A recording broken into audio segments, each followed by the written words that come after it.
Glória a Deus. Estamos nesta campanha, meus irmãos. Se não me falha a memória, hoje é o segundo ou terceiro dia da campanha. Glória a Deus, vivendo, segundo dia da campanha, vivendo o novo de Deus. E Deus tem coisas novas para fazer através das nossas vidas, porque nós vemos que sempre aquele que buscou a presença do Senhor, sempre viveu novidades de vida. A própria palavra vem nos mostrar que aquele que é nascido de novo, nós vivemos em novidades de vida. Aquele que tem a Jesus Cristo, ele nunca mais é o mesmo, não, de forma alguma, mas ele tem que viver experiências com Deus, e nós temos que buscar de Deus estas experiências, aleluia, sentir mais e mais a presença de Deus, ter esta comunhão com o Senhor, presenciar livramentos, poder ir trabalhar e ver livramento e falar, glória a Deus, olha o livramento que Deus deu para mim de sofrer um acidente. A gente ali orar e ver Deus enviar providência, bater lá na porta de casa, às vezes está passando um estreito, ali precisando de uma cesta básica, e Deus envia providência. Nas coisas mínimas, nós temos que, aleluia, viver esse sobrenatural a cada dia. Certamente que os irmãos, as irmãs já viveram experiências com Deus. Se cada um fosse contar experiências vividas, eu lembro mesmo, certa vez, meus irmãos, que eu estava ali em Campinas, no trânsito, estava parado assim com o carro, e tinha esta avenida que vinha o carro e a outra avenida que ia, e eu desatento, né, misericórdia, eu vi que abriu o semáforo de lá, mas não era da avenida de cá, e eu fui passando com o meu carro, porque eu vi o carro estava vindo de encontro comigo, aí eu falei, agora bateu, não tem jeito, na velocidade que estava, o carro vindo na avenida, de repente, como não deu pisco o olho, o carro estava virado ali, parece que Deus, o anjo do Senhor virou o carro 90 graus, e o carro estava para a par comigo, o carro estava tão rápido que ele foi para a par comigo e foi embora, de tão rápido que estava, e ali eu vi a mão de Deus, eu falei, nossa Deus, tu é tão maravilhoso, eu totalmente disperso, desatento, e Deus ainda teve misericórdia ali, aleluia. O anjo chegou e virou o carro, e o livramento chegou. Nós vivemos momentos na escola, na faculdade, no trabalho, experiências com Deus. Mas Deus, ele veio falar conosco nesta noite, que Ele quer que nós vivamos algo novo. Algo que você ainda não viveu. Uma experiência que você ainda não viveu com Deus. Nós vemos aqui no livro de Isaías, que foi escrito em mais ou menos 700 a 690 antes de Cristo. Isaías, que significa o Senhor é a salvação. O livro de Isaías é um livro que aborda muito sobre Jesus Cristo, sobre a vinda de Jesus. E Isaías viveu em um momento difícil, meus irmãos. A palavra vem nos dizer que ali, na época que Isaías viveu, o reino estava dividido. Israel já não era apenas um reino, mas havia dois reinos, o reino norte e o reino de Israel. E o reino sul era o reino de Judá. O reino norte, que era o reino de Israel, tinha 10 tribos, e as outras 2 tribos estavam no reino sul, no reino de Judá. Só que em ambos os reinos, os reis eram perversos. No reino de Judá ainda teve alguns reis bons, mas no reino de Israel foram apenas reis e mais reis ruins. E nesse contexto, onde o povo estava entregue a cultos pagãos, entregue à idolatria, os sacerdotes, profetas andavam bêbados, não se importavam com ali em prestar honra ao Senhor, em fazer o serviço como se devia ser feito. Simplesmente o povo estava disperso, longe da presença de Deus, entregue ao pecado. Mas em meio a tudo isso eu vejo o amor de Deus. Mesmo o povo pecando, mesmo o povo se desviando para os teus caminhos, Deus sempre insistia em orientar. Deus sempre insistia em dizer, eu tenho algo novo para vós, eu tenho novidades para vós, eu tenho um caminho de delícias, um caminho de paz, um caminho de segurança, eu tenho um caminho que vem, que vai trazer alívio para vocês. Deus, ele sempre insistia, meus irmãos. Aleluia. Quando o homem peca no jardim do Éden, Deus poderia simplesmente ter abandonado a sua criação, mas Deus insistiu. Quando Deus levanta Moisés como libertador do povo de Israel ali do Egito, o povo faz bezerro de ouro para adorar. Deus poderia ter abandonado o povo, mas Deus insistiu no povo.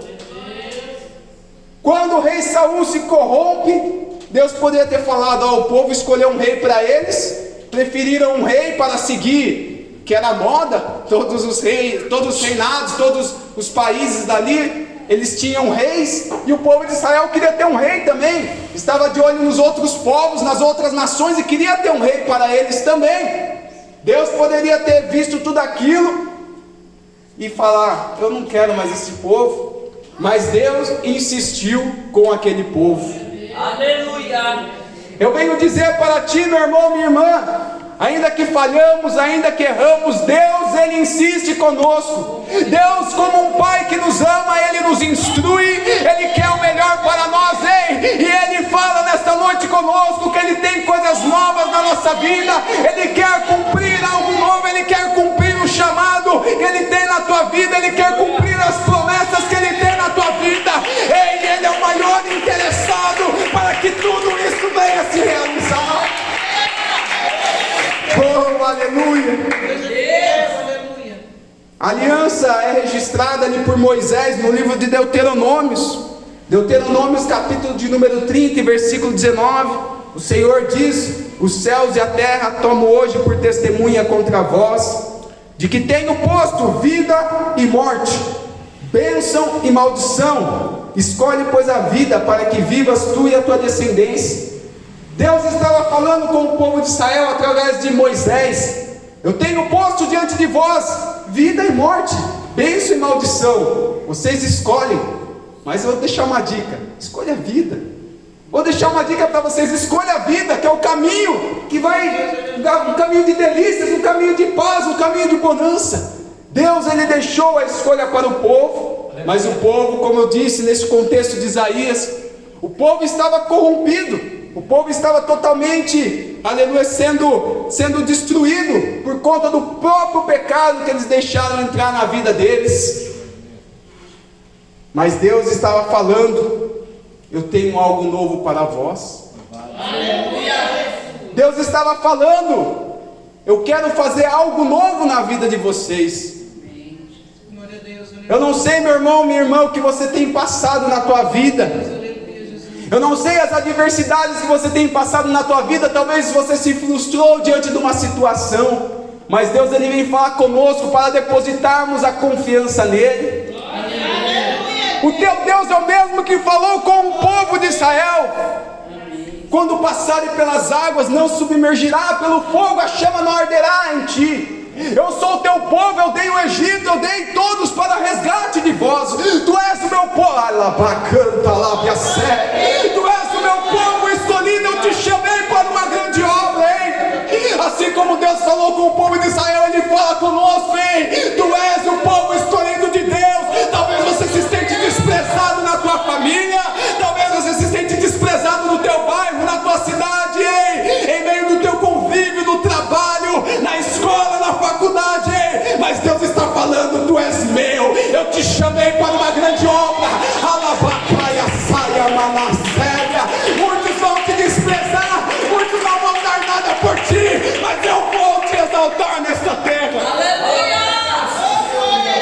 Aleluia! Muitos podem dizer: olha o crentinho, olha o que se acha santo, olha o que se acha um sertão, hein? Muitos podem te desprezar, mas fica na posição de Deus, fica onde Deus te chamou. Oh, glória! Porque tem cristãos, meus irmãos, que começam a olhar as pessoas ao redor e deixam se influenciar pelas palavras. Eu não vou dar muito, vou fazer o que eles querem, vou entrar na roda dos escarnecedores para agradar. Está a roda dos escarnecedores, falando palavrão, agindo de uma forma que não condiz com o cristão. E às vezes o cristão, para não se sentir excluído, acaba entrando na roda, acaba fazendo a vontade do inimigo. Mas o Senhor está falando conosco: permaneça na santidade, seja sal da terra, seja a luz do mundo, faça a diferença, que aquele que é fiel a Deus, Ele exalta nesta terra.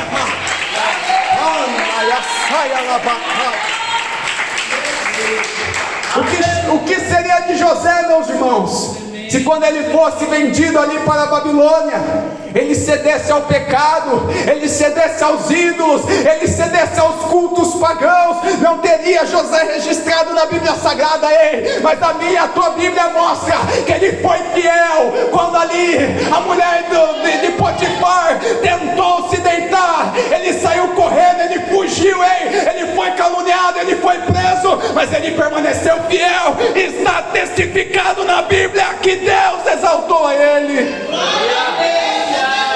Aleluia.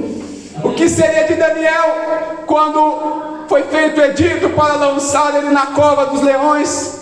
Na verdade, o edito é que não poderia adorar nenhum Deus, senão ia ser lançado na cova. Mas Daniel, ele poderia ter falado: é só 30 dias que não é para adorar outro Deus, né? O que é 30 dias sem orar? Mas o cristão, meus irmãos, um dia sem orar já sente ruim, não dá certo. Eu lembro que certo dia eu estava ali passando um momento difícil, estava um negócio estranho. Aí era umas 6 da tarde, e eu lembrei que aquele dia eu não tinha orado nada, que na correria já acordei trabalhando, não tinha orado nada. Eu falei: não, tem que orar aqui, arrumar um momentinho aqui para buscar a presença de Deus. E assim é o cristão, meus irmãos. Quando a gente fica um dia sem orar, não tem como ficar um dia sem orar, porque a nossa alma anseia por Deus, nosso espírito anseia mais pela presença de Deus. E Daniel ouviu o edito: não pode adorar outro Deus. Foi lá, ajoelhou e já foi orar ao Deus vivo. Aleluia. Foi lançado na cova dos leões, mas Deus honrou a fé dele, porque ele se manteve íntegro, ele se manteve justo diante de Deus, meus irmãos. Ele não negou a fé que ele tinha em Deus. Ei, Deus está falando conosco: seja íntegro, aonde você estiver, no teu trabalho, que as pessoas possam ver que tu é um cristão, na tua escola, na faculdade, no teu lado, no meio do teu convívio, que as pessoas possam ver que de fato você tem o brilho do Espírito Santo, que de fato você é diferente. Aleluia. Às vezes falamos: mas não queria ser diferente, ser desprezado. Mas o Espírito Santo te consola, o Espírito Santo te ajuda na caminhada. Nós vemos aqui nesta palavra o Senhor trazendo para aquele povo, através de Isaías: não lembrei das coisas passadas, nem considerei as antigas. Às vezes lembramos de tantos momentos bons que tivemos na presença de Deus. Às vezes lembramos, conforme eu lembro na pandemia, quando eu estava ali no início da pandemia, as igrejas fechadas, depois abriu, não podia dar a mão para fazer aquela oração, roda de Pentecoste. Aí tinha irmãos que falavam: nossa, que tempo bom, né? Agora não pode. E essa é uma falha nossa, nós sempre olhamos para o passado. Hoje nós estamos aqui, daí talvez amanhã a gente vai falar: nossa, olha o outro culto lá no outro dia, que maravilhoso. Nós ficamos olhando para o passado. Olhamos para o tempo da igreja pentecostal Deus Amor, que o missionário era vivo, que ia num culto, um culto de quarta-feira aí, era 7 cadeiras de roda ali, né, que as pessoas levantavam. Tinha culto que morto era ressuscitado. Uma vez eu li lá na revista lá da Deus Amor, uma concentração que pessoas levantou da cadeira de roda, jogou a bengala fora e teve um morto que ressuscitou. E nós lembramos dessas coisas passadas, mas Deus está falando que Ele tem algo novo para nós. Aleluia. Cabe a cada um de nós, meus irmãos, crer que o nosso Deus, Ele continua o mesmo. Ele continua operando da mesma forma. Mas o que mudou, irmão Elton? Mudou que muitas vezes nós cedemos, deixamos a oração para outras coisas, deixamos o momento de leitura da Bíblia para outras coisas. Mas Deus, Ele tem algo novo para nós. Aleluia. Não importa o que você errou, não importa o que tu falhou, mas Deus, Ele quer nos direcionar para viver o sobrenatural na presença dEle. Deus, Ele olha para esse povo e diz através do profeta: eis que farei uma coisa nova, e agora sairá a luz, porventura não sabeis? Eis que porei um caminho no deserto, e rios no ermo. Às vezes nos encontramos na nossa vida, meus irmãos, na nossa caminhada, como se estivéssemos encurralados. Às vezes queremos tanto a presença de Deus, queremos tanto presenciar um avivamento, e às vezes parece que estamos longe, parece que quanto mais tentamos, mais nos afastamos. Mas Deus, Ele vai colocar um caminho diante de nós. Deus, Ele vai trazer estratégias para nós, porque Deus é o maior interessado para que venha se cumprir a vontade dEle em nossas vidas. Quando eu olho para avivamentos, meus irmãos, como o avivamento no país de Gales, onde os mineradores, antes de trabalhar, sempre faziam oração.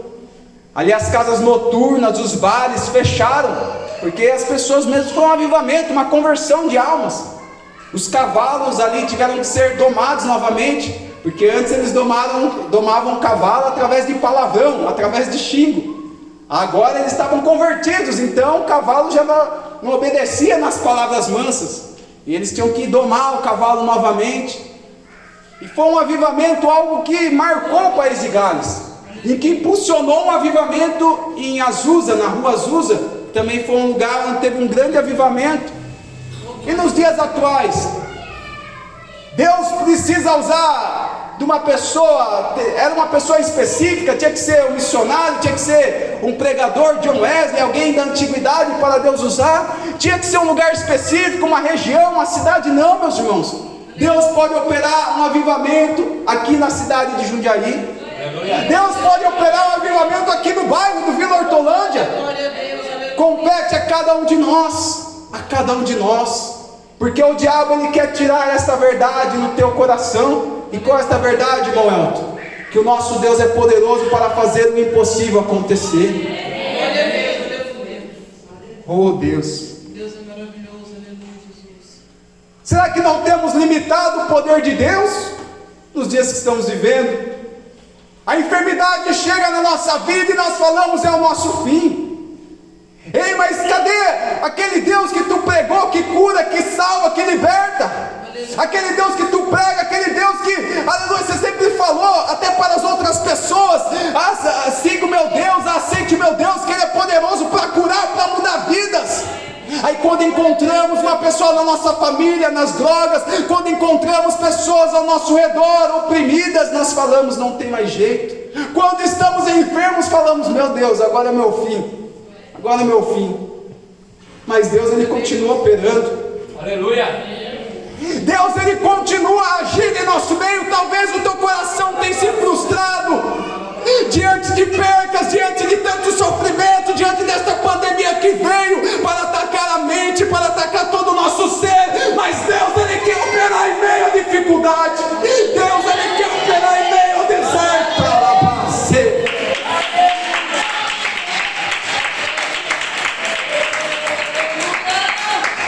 Deus, Ele quer manifestar o poder dEle em meio ao deserto que você tem vivido, em meio à enfermidade. A promessa que Deus tem na tua vida vai se cumprir. O diabo não vai impedir, a enfermidade não vai impedir o agir de Deus na tua vida. Ai, que da não pare, irmão.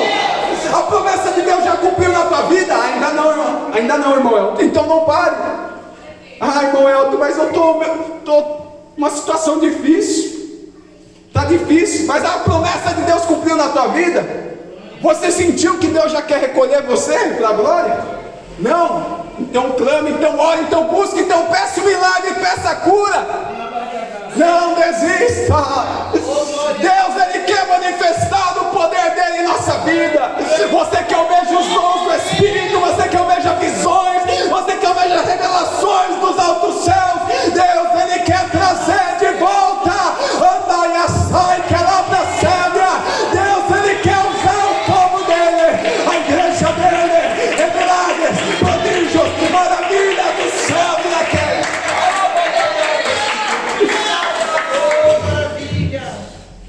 Como Deus usou Estevão era cheio do Espírito Santo. Aleluia. Operava milagres, prodígios e maravilhas. Porque Estevão era bom, era melhor que os outros? Não, mas porque ele era cheio do Espírito Santo. E o Espírito Santo que estava na vida dele é que fazia os milagres acontecer. Aleluia. Glória a Deus. Não lembreis das coisas passadas. Vivemos muitas coisas, meus irmãos, vivemos muitas percas, muitos momentos difíceis. Estamos vivendo um tempo difícil, que vemos estreitando, e Cristo se aproxima. Cristo está mais perto do que nunca, mas Deus ainda tem algo para fazer através da minha e da tua vida. Nos achamos pequenos, nos achamos que não vamos conseguir, mas Deus, Ele é grande. Podemos dizer, eu sou pequeno, mas Deus, Ele é grande. Talvez você já ouviu essa história, talvez eu mesmo contei, sobre um menino que estava com seu pai andando na rua, e eles viam um avião lá longe, e o menino perguntava: pai, que tamanho é Deus? Acho que até o jovem Gustavo já disse, né? Lembrei agora. Ele falava, ó, daquele tamanho, mas pequenininho assim, pai? É, pequenininho assim. No outro dia vai ali no aeroporto, o pai leva o menino e vê aquele avião enorme. Quem já viu um avião lá no aeroporto? Eu tive o privilégio de ver uma vez, né, meus irmãos? Realmente é grande, é grande. Aí o menino arregala os olhos: pai, olha o avião que você mostrou outro dia, pai. É esse avião, filho. E o pai aproveita aquele momento e diz: filho, lembra daquele avião outro dia? Estava tão pequenininho, agora está tão grande. Assim é Deus na nossa vida. É conforme a perspectiva, conforme a visão que nós temos de Deus. O diabo quer que nós tenhamos uma visão de que Deus está longe, de que Deus não se importa com o que passamos, de que acabou, que Deus não vai usar mais ninguém para operar milagre, maravilha. Mas Deus quer que nós tenhamos a visão de que Ele está pertinho de nós, pronto para nos ajudar, pronto para nos socorrer. E se você passar pelas águas, não vai submergir. Se passar pelo fogo, a chama não vai arder sobre ti. Sabe como Sadraque, Mesaque e Abednego? Assim Deus quer fazer contigo. Não impedir que você não passe pela prova, mas te livrar dentro da fornalha, dentro da prova, dentro do deserto que você passar. É o que Deus tem para nós, meus irmãos. Algo novo para as nossas vidas. Quem recebe essa mensagem nesta noite, pode exaltar o seu pastor.